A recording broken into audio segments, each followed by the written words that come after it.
Everyone. तो मैं आज आपको पढ़ाने वाला हूँ past continuous tense. Right. Past continuous का जो दूसरा नाम है वो पास्ट इम्परफेक्ट भी है। ठीक है। और इसके पहले मैंने बताया है आपको सिंपल पास्ट के बारे में, और प्रेजेंट के जितने भी काइंड्स है वो सब मैंने आपको बता दिया है। ओके। तो मेरे चैनल को सब्सक्राइब करो वो सारे टेंस को पढ़ने के लिए, और मैं मैथ भी पढ़ाता हूँ आपको, तो वो सब भी आप देख पाएंगे जब चैनल को सब्सक्राइब करेंगे। राइट। स्पेशल रूल्स मैंने बताया था आपको सिंपल पास्ट टेंस में, है ना, जो नॉर्मल जो स्ट्रक्चर्स होता है उसके अलावा भी। क्लियर है। तो इसके लिए यहाँ पे पास्ट कंटिन्यूअस, जिसे कि हम पास्ट इम्परफेक्ट टेंस भी कहते हैं, तो इसमें सबसे पहले हम पढ़ने वाले हैं आइडेंटिफिकेशन के बारे में कि इसका आइडेंटिफिकेशन क्या होता है, इसका स्ट्रक्चर्स क्या होगा, और इसके ऊपर क्या जो है सेंटेंस दिए रहेगा। राइट। तो वीडियो को स्किप मत करना, पूरी जो है क्लास को देखना, तभी समझ में ये बात आएगी टेंस कि इसमें क्या कुछ कंडीशंस भी अप्लाई होते हैं। कभी कभी कंडीशंस कुछ दे दिए जाते होते हैं और हम पूरा क्लास देखते नहीं, फिर बोलते हैं सर समझ नहीं आया, और गलती करके आप एग्जाम में आ जाते हैं। जब आपके क्लास 10 जो बोर्ड होता है, स्पेशली बिहार बोर्ड वाले जो लोग हैं, उसमें जो है ये ट्रांसलेशन आता है इंग्लिश ट्रांसलेशन करने के लिए हिंदी सेंटेंस का। राइट। तो पूरा वीडियो देखना, वीडियो को लाइक करना जरूर से जरूर, ताकि मुझे एक मोटिवेशन मिल सके कि हाँ मैं आपको और पढ़ाऊँ। राइट। पास्ट कंटिन्यूअस टेंस और पास्ट इम्परफेक्ट टेंस में सबसे पहले आइडेंटिफिकेशन के बारे में आपको बताना चाहूंगा कि इसमें जो है ऐसे रहता है, रहा था, रहा था, रही थी, रहा था, रही थी, रहे थे, रहे थे, है ना, एटसेट्रा। ऐसे जो है ये इसका आइडेंटिफिकेशन हो गया। मैं बताना चाहूंगा कि ये पास्ट इम्परफेक्ट, यहाँ पे इसको आप पहले क्लियर कीजिए।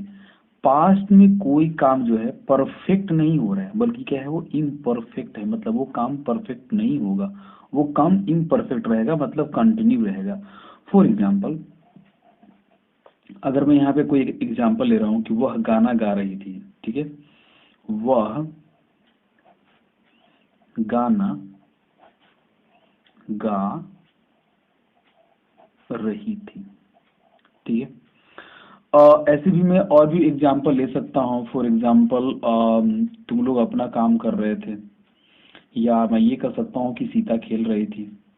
कुछ भी ऐसा कहा जा सकता है जो पास्ट में जो है क्या हो, कंटिन्यू हो, मतलब वो खत्म नहीं हुआ हो, जिसकी लास्ट में जो है ये आप देखोगे कि यहाँ पे रहा था, रही थी, ये सब लगा रहता है। तो वैसे एक्सप्रेशन से हम समझते हैं कि वो जो सेंटेंस दिया हुआ है बेसिकली पास्ट कंटिन्यूअस टेंस का दिया है। कहीं भी कोई दिक्कत है तो मुझे बताओ, अभी तक नहीं दिक्कत होनी चाहिए। अब बात ये आ रही है कि इसके स्ट्रक्चर्स होते क्या हैं, तो वो मैं आपको स्ट्रक्चर्स यहाँ में मेंशन कर रहा हूँ। राइट, है ना, स्ट्रक्चर, स्ट्रक्चर। राइट। तो क्या स्ट्रक्चर्स होते हैं, जरा इसके ऊपर हम लोग विचार कर लेते हैं। बेसिकली पहला स्ट्रक्चर जो होगा सब्जेक्ट, और उसके बाद जो है वॉज लगेगा या वर लगेगा इसमें। कुछ लोग इसको वेयर भी पढ़ते हैं, बट इसका सही प्रोनाउंसिएशन जो है वर ही है, और अच्छा भी होगा, तो आप वर ही बोलना, वॉज और वर। उसके बाद अगर निगेटिव सेंटेंस है तो नॉट डालना, जैसे वह गाना गा रही थी, लेकिन रहेगा कि वह गाना नहीं गा रही थी, तो उस केस में आप यहाँ पे नॉट लगाते। ठीक है। और फिर जो है बिफोर लगाएंगे, बिफोर वर्ब का जो है फोर्थ फॉर्म यहाँ लगाना है। उसके बाद अगर ओ फॉर ऑब्जेक्ट है तो आप ऑब्जेक्ट जो है इस्तेमाल करेंगे, और इधर जो है मैं कॉम्प्ट कर रहा हूँ, कॉम्प्ट का मतलब हो गया कॉम्प्लीमेंट या रेस्ट वर्ड जितने भी आ जाएंगे वो जो है लास्ट में होगा। क्लियर है यहाँ तक। तो ये जो है आपका पहला जो है स्ट्रक्चर मैंने यहाँ पे मेंशन किया है, ये फर्स्ट स्ट्रक्चर तो है। पर कभी कभी क्या होता है कि सेंटेंस जो है क्या से स्टार्ट होता है, जैसे वह गाना गा रही थी का ऐसे रहेगा कि क्या वह गाना गा रही थी।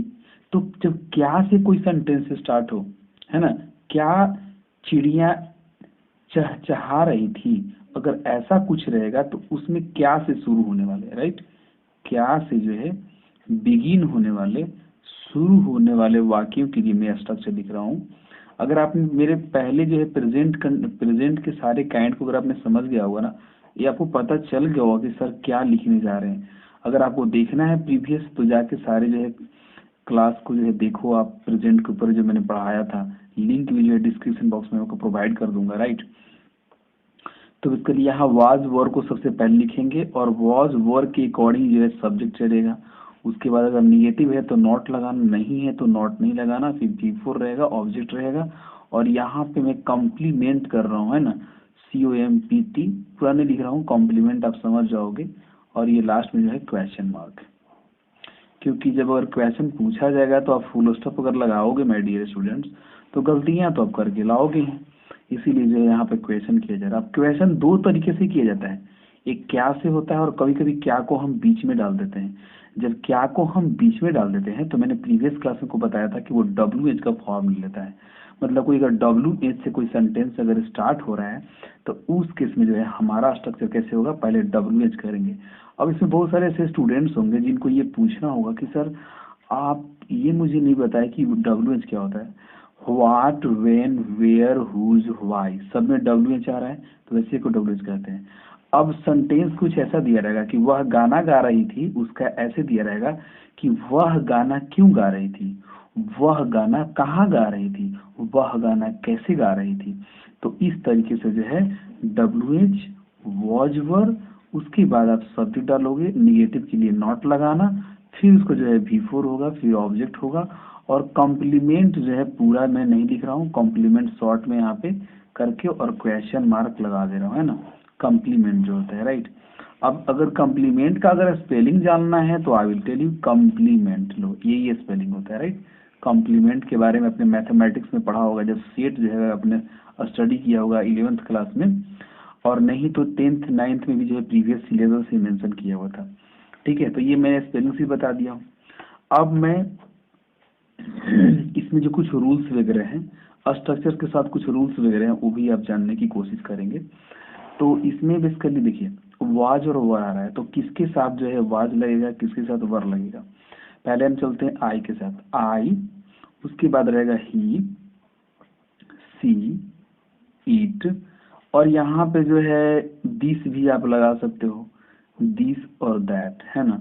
या मैं ऐसे कह सकता हूँ कि सिंगुलर सब्जेक्ट, मतलब जहाँ भी जो है सिमिलरिटी की बात हो रही है, सिमिलर अगर सब्जेक्ट आएगा माय डियर स्टूडेंट, तो वहाँ पे you have to use watch. इसमें कहीं भी अगर आपको दिक्कत हो रही है तो मुझे बताओ ना, कहीं कोई दिक्कत नहीं होनी चाहिए, राइट। ओके है। नाउ अब जो रेस्ट बच जाएंगे, अब हम फर्स्ट पर्सन चलते हैं। तो फर्स्ट पर्सन का आई जो है सिंगुलर मैंने यहाँ पे मेंशन कर दिया था। तो अब हम चलने वाले हैं सेकंड पर्सन, फर्स्ट पर्सन के प्लूरल में। तो वी होगा, वी, यू, दे, है ना। उसके बाद जो है क्या होगा, दोज और दीज, है ना। या मैं कह सकता हूँ कि जो आपका प्लूरल जो सब्जेक्ट होगा, व्हाट, आपका जो प्लूरल जो सब्जेक्ट होगा उसके साथ यू हैव टू यूज वर। बोलो ना, कहीं कोई दिक्कत हो रही है? नहीं होनी चाहिए, बिल्कुल नहीं होगी, होगी तो मैं हूं ना, सारा क्लियर डाउट करने वाला हूँ। ओके, नाउ अब जो है यहाँ पे जो फर्स्ट में जो सेंटेंस मेंशन किया था, आप यहाँ पे समझने की कोशिश करेंगे। वह गाना गा रही थी, तो ऑब्वियस सी बात है कि वो फीमेल थी। तो इसका मतलब यहाँ पे हम पहले सी लिखेंगे, और सी के साथ में हम क्या लगाएंगे, सी के साथ जो है हम लगाएंगे वॉच। क्यों? क्योंकि मैंने आपको अभी रूल जस्ट ही बताया है कि सी के साथ आपको लगाना क्या है। यहाँ पे आप रूल जैसे ही आप देखोगे तो आपको पता चलेगा कि यहाँ पे मैंने सी लिखा है और सी के साथ मैंने क्या बताया कि यहाँ पे वॉच लगता है, तो सी के साथ यहाँ वॉच लग रहा है, दैट्स ऑल। अब यहाँ पे देखो कि मैंने सब्जेक्ट के बाद मैंने बताया था कि वॉज और वर लगेगा, तो सी के साथ मैंने बताया कि यहाँ पे वॉज लगेगा। निगेटिव तो है नहीं, फिर नॉट तो देंगे नहीं। और गा रही थी, तो सिंग मने होता है गाना, सिंग मने क्या होता है गाना, और उसमें बिफोर लगेगा तो ING होगा। She was singing a song, a song मने क्या, एक गीत को गा रही थी, मतलब गाना को गा रही थी, सॉन्ग मने होता है गाना। क्लियर है ना।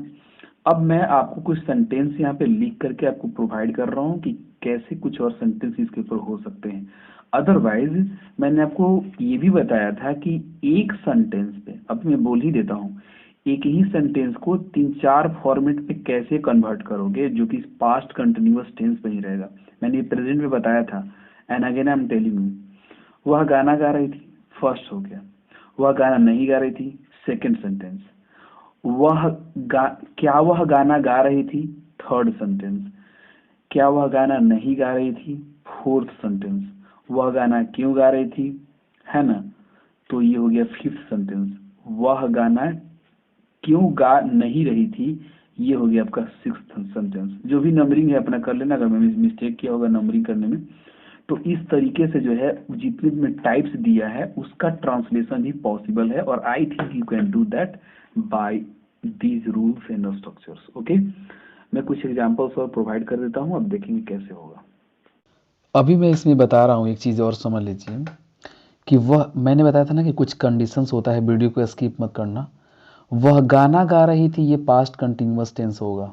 लेकिन आप याद रखिएगा कि अगर इसमें ऐसे रहेगा कि वह 3 बजे से गाना गा रही थी या वह शाम से गाना गा रही थी, अगर यहाँ पॉइंट ऑफ टाइम होगा तो ये पास्ट कंटिन्यूअस ना होकर के ये पास्ट परफेक्ट, सॉरी, ये पास्ट कंटिन्यूअस ना होकर के ये पास्ट परफेक्ट कंटिन्यूअस टेंस का सेंटेंस हो जाता। और उस केस में ऐसे ट्रांसलेशन होता, वह सुबह से गाना गा रही थी। he had been she had been singing a song since morning।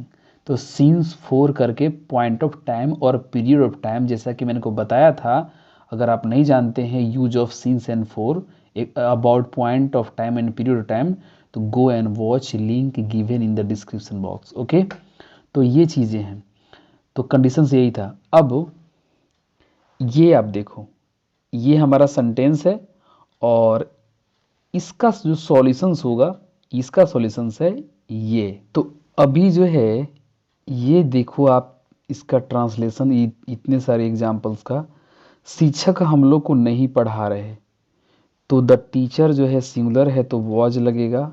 मैंने बताया था कि नॉट लगाना रूल के अकॉर्डिंग, आप यहाँ पे देख सकते हो, नॉट मैंने बताया था ना यहाँ पे not. Okay, the teacher was not teaching us, subject was were not भी फोर एंड अस जो है हमारा ऑब्जेक्ट हो गया। क्लियर है? क्या आपके पिता आपको डांट नहीं रहे थे, तो योर फादर सिंगुलर है तो वॉज लगेगा, वॉज वर पहले मैंने बताया था। Was your father not chiding you, chiding मैंने हो गया डांट रहे थे का हो गया चाइडिंग, नहीं का नॉट, और आपके के लिए यू, और आपको के लिए यू, और आपके पिता के लिए, है ना, योर फादर, ये हो गया। वह स्कूल क्यों नहीं जा रहा था, why was he not going to a school, और ये क्वेश्चन मार्क होगा।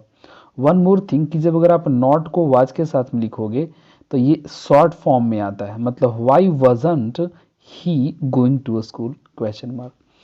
तो आई थिंक आपको कहीं कोई प्रॉब्लम नहीं हो, अगर अभी भी प्रॉब्लम होगा तो आप पूछने की कोशिश करेंगे। तो इस क्लास में बस इतना ही, क्लास को वाइंड अप करते हैं, तब तक के लिए दैट्स ऑल।